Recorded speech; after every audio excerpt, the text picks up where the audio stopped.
আঞ্চলিক আবহাওয়া কেন্দ্র কলকাতার দৈনিক আবহাওয়া আপডেট ভিডিওতে আপনাকে স্বাগত। রাজ্যের সর্বত্র শুষ্ক আবহাওয়া ছিল।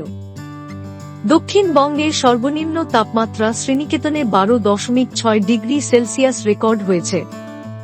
উত্তরবঙ্গে সমতলে মাঝিহান আমফুতে সর্বনিম্ন তাপমাত্রা 11.2 ডিগ্রি সেলসিয়াস এবং পাহাড়ি অঞ্চলের দার্জিলিং পিটিওতে সর্বনিম্ন তাপমাত্রা ছিল 5 ডিগ্রি সেলসিয়াস।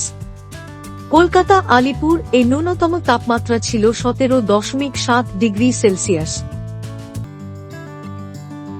বর্তমানে পশ্চিমবঙ্গের ভূভাগের উপর কোনো উল্লেখযোগ্য আবহাওয়াগত পরিস্থিতি নেই।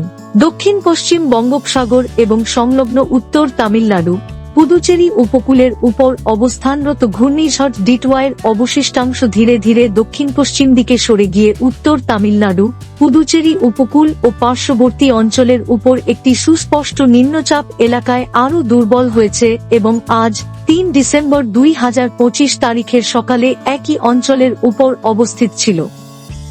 সংলগ্ন ঘূর্ণাবর্তটি সমুদ্রপৃষ্ঠ থেকে 7.6 কিমি উচ্চতা পর্যন্ত বিস্তৃত।